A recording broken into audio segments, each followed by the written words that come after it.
pemirsa sekalian, kembali lagi bersama aku, Stefani Rizka, di Dinamit, diskusi insightful bersama narasumber yang inspiratif. Nah, tadi kan kita udah ngobrol-ngobrol nih soal musik bersama Kak Bruno Mars, terus tadi juga ada leader dari BTS yaitu Kim Namjoon yang ternyata dia itu juga merupakan seorang feminis nih teman-teman.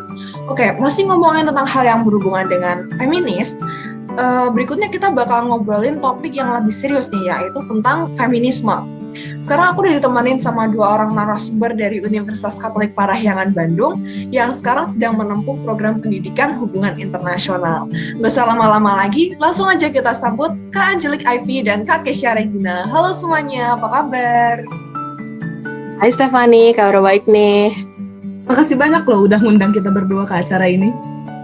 Sama-sama, aku senang banget loh kan bisa nyempetin waktu buat datang meskipun di tengah jadwal kuliah kalian yang pasti lagi padat banget. Oke, jadi hari ini kita bakal bahas tentang feminisme kan ya.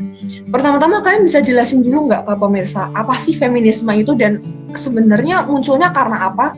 Mungkin bisa mulai dari Kak Ivy ya. Oke, jadi feminisme adalah cara pandang yang menyoroti permasalahan kesetaraan gender yang dialami oleh perempuan. Umumnya, kita menemukan pola pikir patriarki di masyarakat, di mana patriarki sendiri itu berarti laki-laki menjadi dominan. Nah, dominasi laki-laki ini ternyata membatasi hak-hak kaum perempuan dan mulai banyak nih muncul kasus penindasan kaum perempuan yang dilakukan oleh laki-laki.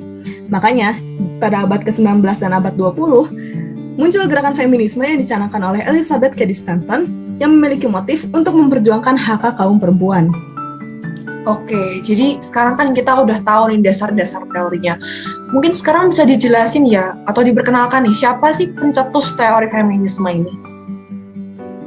Nah, jadi pencetus teori feminisme yang pertama ini ada Simone de Beauvoir, yaitu seorang ahli filsafat Prancis pada abad 20 yang terkenal dan sangat berpengaruh nih. Nah, Simone pernah menulis pada tahun 1949 teks yang berjudul The Second Sex. Nah, ini tuh mengangkat pembahasan mengenai peran perempuan dalam masyarakat.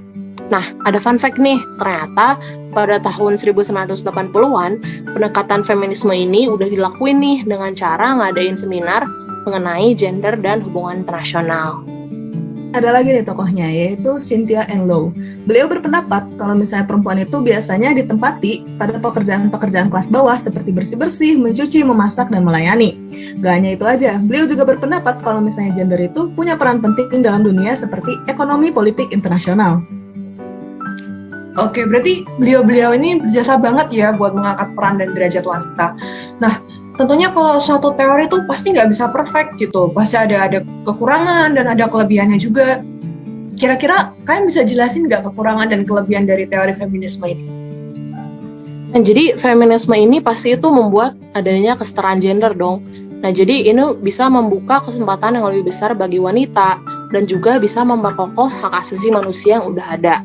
Tapi di balik semua itu, feminisme juga bisa menjadi suatu ancaman nih bagi kaum pria. Karena overconfident yang dimiliki wanita bisa berdampak buruk bagi psikologis pria, karena pria akan merasa bahwa kaumnya itu tersingkirkan dan merasa direndahkan. Oh gitu ya, berarti ada dampak buruknya juga, terutama buat kaum pria. Nah, masih tentang feminisme nih Kak, beberapa hari lalu tuh aku sempat baca kalau UN Women itu mengadakan kampanye solidaritas yang namanya He for She.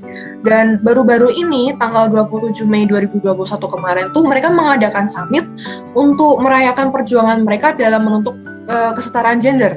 Nah, uniknya di dalam kampanye ini mereka juga melibatkan laki-laki dari berbagai kalangan usia untuk ikut menjadi agen perubahan untuk mencapai kesetaraan gender.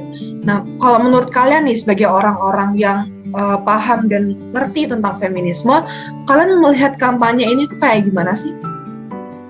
Sebenarnya menurut aku sendiri, itu melibatkan laki-laki di Global Campaign He for She ini itu bagus banget, karena bisa ngasih pandangan ke laki-laki kalau misalnya perempuan tuh berbakat, perempuan punya potensi, dan juga bisa jadi pemimpin.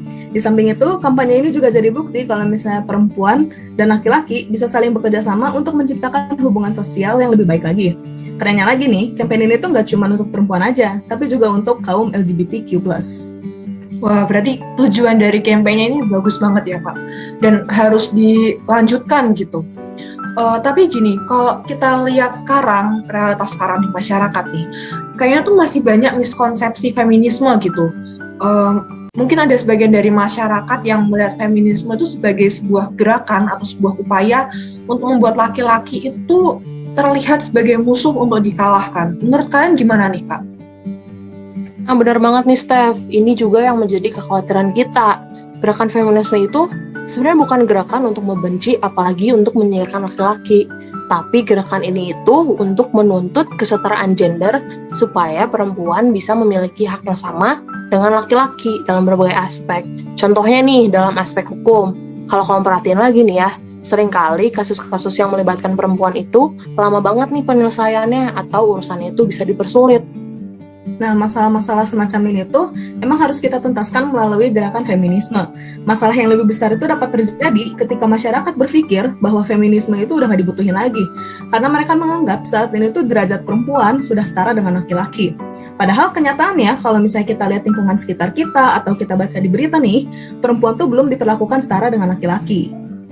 Bener-bener aku juga sering lihat kayak gitu, Kak. Jadi kayak miris banget gitu kalau feminisme dicap buruk kayak gitu. Perempuan jadi makin tipis kesempatannya untuk memperoleh perlakuan yang setara di masyarakat. Nah, makanya nih Steph, kita juga harus punya effort lebih untuk menyuarakan feminisme. Gak perlu muluk-muluk deh, cukup dengan menunjukkan support pada perempuan. Aku yakin kita juga udah mendukung feminisme dan juga kesetaraan gender. Tapi ingat ya, mendukungnya itu dalam hal yang positif. Jangan sampai orang yang memang salah, malah kita belain. Wah, keren banget nih pesannya. Harus dicatat nih teman-teman. Oke, buat aku pribadi itu sebagai seorang perempuan ya, feminisme ini benar-benar hal yang penting untuk diperjuangkan di masyarakat.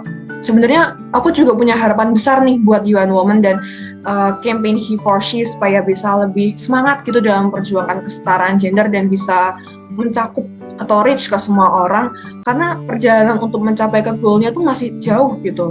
Tapi meskipun kita memperjuangkan kesetaraan gender, khususnya untuk perempuan, kayak yang udah dibilangin sama Kak Kesha tadi, kita tetap harus include laki-laki. Karena at the end of the day, kita semua itu adalah setara atau equal. Oke, sekarang kita udah sampai di penghujung acara ya teman-teman, saatnya kita berpisah.